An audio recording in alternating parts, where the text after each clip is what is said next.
दोस्तों स्वागत है आपका हमारे YouTube channel Hindi by Kaushik sir पे। दोस्तों जैसा कि आपको कहा था कि टीजीटी संस्कृत और पीजीटी संस्कृत, चाहे वो हरियाणा का टेट हो, सी टेट हो, केवीएस हो, डीटी प्लस भी हो, उसकी क्लासें स्टार्ट हो चुकी है। और उसमें से जो मुख्य टॉपिक था महाभारत, उसका सेकंड पार्ट है ये। हमने आदि पर्व के बारे में आदि पर्व तक चर्चा कर ली थी। उसके बाद बात करते हैं सभा पर्व की, जो दूसरा पर्व कहलाता है। दोस्तों सभा पर्व में क्या था, पांडवों की दिग्विजय हुई, अर्थात पांडवों ने चारों दिशाओं में अपनी विजय की परचम लहराई। जरासंध, शिशुपाल वध, युधिष्ठिर का जुए में हारना, यहाँ तक का दोस्तों जो जिक्र है वो सभा पर्व में पाया जाता है महाभारत में। उससे पहले दोस्तों जो भी साथी आज हमसे पहली बार जुड़ा है वो चैनल को सब्सक्राइब जरूर कर ले, ताकि जो भी वीडियो संस्कृत के हम बना रहे हैं वो आप तक सही समय पे पहुंच जाएगी। दोस्तों सभा पर्व में क्या है, पांडवों की दिग्विजय, जरासंध शिशुपाल वध, युधिष्ठिर का जुए में हारना। उसके बाद हमारे पास आता है नंबर 3 वन पर्व, तीसरा पर्व कहलाता है। पांडवों का 12 वर्ष वनवास हुआ था, इसके अंदर जिक्र है। उसके बाद है सत्यवान सावित्री कथा। कई बार क्वेश्चन आ चुका है नेट वगैरह के एग्जाम में, सत्यवान सावित्री कथा जो महाभारत के किस पर्व में है, तो वन पर्व में होता है दोस्तों ये जिक्र। उसके बाद है जयद्रथ, द्रौपदी, हरण, इंद्र, कर्ण, कवच, कुंडल आदि का जो जिक्र है दोस्तों, ये सारा का सारा वन पर्व में है दोस्तों, ठीक है। उसके बाद चलते हैं नेक्स्ट चौथे पर्व पे, और चौथा जो हमारा पर्व कहलाता है वो कहलाता है विराट पर्व। पांडवों का 1 वर्ष का अज्ञातवास इसके अंदर है, इसीलिए इसको विराट पर्व भी कहा जाता है। अज्ञातवास का जो समय है वो विराट पर्व के अंदर मिलता है। ये क्वेश्चन भी कई बार आ चुका है कि पांडवों ने जो अज्ञातवास बिताया था वो किस पर्व के तहत आता है, विराट पर्व के तहत। उद्योग पर्व दोस्तों उसके बाद आता है 5वें नंबर पर महाभारत युद्ध की नींव, और ये क्वेश्चन बड़ा ही इंपॉर्टेंट है दोस्तों, इसको तो आप स्क्रीनशॉट ले लीजिए बेशक। महाभारत युद्ध की नींव कौन से पर्व को कहा जाता है, ये क्वेश्चन बहुत बार आ चुका है रीट वगैरह के एग्जाम में, हरियाणा के एग्ज़ाम में, DT+B एग्ज़ाम में। तो उद्योग पर्व है दोस्तों जिसको महाभारत युद्ध की नींव कहा जाता है। उसके बाद है दोस्तों नंबर 6 भीष्म पर्व।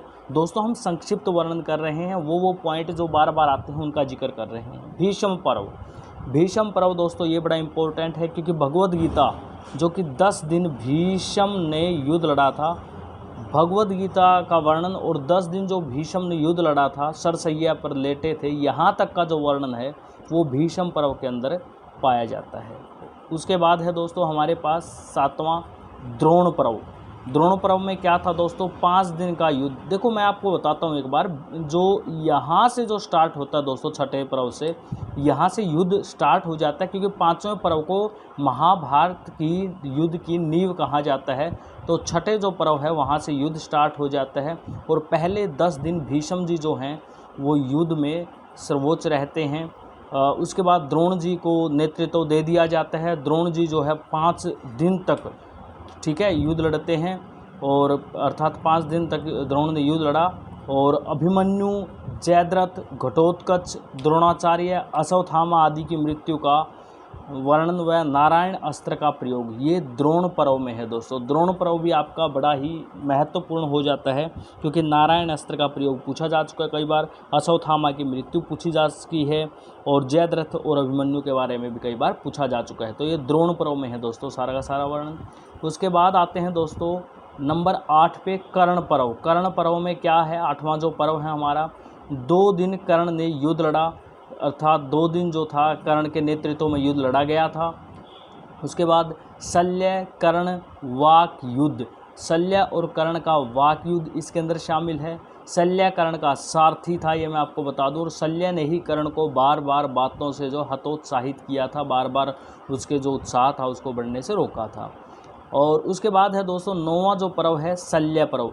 ये 9वां जो पर्व है शल्य पर्व, इसके बारे में देखिएगा।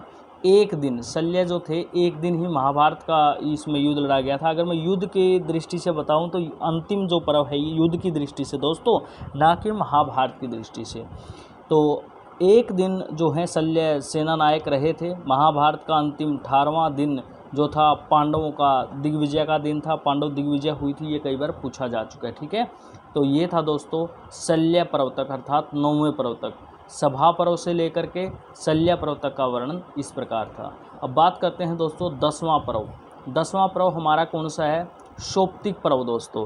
कृपाचार्य, कृतवर्मा, अश्वत्थामा, पांडवों की 100 सेना पर आक्रमण और द्रौपदी के पुत्रों की मृत्यु, ये भी बड़ा इम्पोर्टेंट है दोस्तों। मैं वही पॉइंट लेके आया हूँ जो बार बार पूछे जाते हैं। जैसे पांडवों की 100 सेना पर आक्रमण किस उसमें हुआ था? शोप्तिक पर्व में हुआ था, और द्रौपदी के पुत्रों की मृत्यु हुई थी, और इसीलिए इसको शोप्तिक पर्व भी कहा जाता है। अब उसके बाद है 11वां पर्व, स्त्री पर्व इसको कहा जाता है। क्यों कहा जाता है देख लीजिएगा, क्योंकि कुंती युधिष्ठिर को कर्ण वृत्तांत सुनाया था। कुंती ने युधिष्ठिर को बता दिया था कर्ण के बारे में कि वो आपका ही भाई है, और यहाँ पर जो है युधिष्ठिर बड़े नाराज़ हुए थे कि आपने ये बात छुपा कर रखी, और इसीलिए इसको स्त्री पर्व कहा गया है यहाँ पर। उसके बाद आया है शांति पर्व दोस्तों 12वां। महाभारत का प्राण इसको कहा जाता है। देखिएगा, महाभारत युद्ध की नींव और महाभारत का प्राण ये अलग अलग हैं, और ये कई बार क्वेश्चन आ चुके हैं। शांति पर्व को कहा गया है। राजधर्म भी इसके अंदर मौजूद है, वर्णाश्रम इसके अंदर मौजूद है, आपद धर्म इसके अंदर मौजूद है, मोक्ष प्रतिपादन इसके अंदर मौजूद है, पराशर गीता का वर्णन भी शांति पर्व में है, और हंस गीता का वर्णन भी शांति पर्व में है। सबसे बड़ा पर्व कहलाता है शांति पर्व। शांति पर्व बड़ा ही इम्पोर्टेंट हो जाते हैं नेट की दृष्टि से, और हमारे जो टीजीटी पीजीटी एग्जाम की दृष्टि से, क्योंकि शांति पर्व को सबसे बड़ा पर्व कहा जाता है। हंस गीता, पराशर गीता, मोक्ष प्रतिपादन, आपद धर्म, आपद के समय कौन सा धर्म अपनाना चाहिए, राजधर्म, वर्णाश्रम, ये सभी का वर्णन जो है शांति पर्व में है दोस्तों। उसके बाद हम बात करते हैं अनुशासन पर्व 13वें नंबर पे जो आता है। भीष्म ने युधिष्ठिर को धर्मोपदेश दिया, शिव व विष्णु का वर्णन इसके अंदर है। तो ये क्वेश्चन कई बार आ चुका है कि भीष्म ने युधिष्ठिर को धर्म का जो उपदेश दिया था वो किस पर्व में दिया था? अनुशासन पर्व में दिया था। उसके बाद है पॉइंट नंबर 14, या मैं कहूँ पर्व नंबर 14, अश्वमेघ यज्ञ पर्व जो है। ये युधिष्ठिर का अश्वमेघ यज्ञ और अनुगीता का वर्णन, ये ध्यान रखना, अनुगीता जो है अश्वमेघ यज्ञ में आई है। थोड़ा सा मैं आपको बता दूं, यहाँ पर जो आई है वो पराशर गीता शांति पर्व में आई है, पराशर गीता और हंस गीता, और जो अनुगीता आई है भाई वो आई है अश्वमेघ यज्ञ में, ठीक है। आश्रम वासिन, अब धृतराष्ट्र, गांधारी, कुंती, विदुर, ये जब जो थे सारे के सारे वानप्रस्थ प्रवेश कर जाते हैं, और इसीलिए इसको आश्रम वासिन पर्व कहा जाता है। उसके बाद है मूसल पर्व। गांधारी का शाप, यदुवंशियों का नाश, श्राप, मूसल के द्वारा श्री कृष्ण जी का मारा जाना, इसीलिए इसको मूसल पर्व कहा जाता है। और बड़ा ही इम्पोर्टेंट है ये भी कि गांधारी का जो श्राप था, यदुवंशियों का नाश होगा, वो हुआ, और मूसल के द्वारा श्री कृष्ण जी का मारा जाना इसी पर्व में शामिल है। महाप्रस्थानिक जो पर्व है दोस्तों, वहाँ पर पांडवों का जो 17वां पर्व है, पांडवों को की जो हिमालय यात्रा है और स्वर्ग गमन है, उसका वर्णन महाप्रस्थानिक पर्व में। और सबसे अंतिम पर्व महाभारत का स्वर्गारोहण। यहाँ पर महाभारत सार है एक प्रकार से पूरा कि महाभारत में क्या कुछ हुआ, कौन किसके प्रति कैसा रहा, और स्वर्ग में कृष्ण से मिलना सभी का, ठीक है। और ये चीज़ें दोस्तों महाभारत में हैं, और ये मुख्य पॉइंट थे। अगर आपको अच्छा लगे तो कमेंट करके ज़रूर बताइएगा दोस्तों कि ऐसी क्लासें आपको मिलनी चाहिए या नहीं। और आपके कमेंट से ही और आपके लाइक से ही हमें मोटिवेशन मिलता है कि हम ऐसे मुख्य बिंदुओं पे नोट्स बनाते हैं और आपके सामने क्लास लेके आते हैं। दोस्तों ज़रूर बताइएगा। Best of luck. अच्छी लगे तो शेयर भी करना।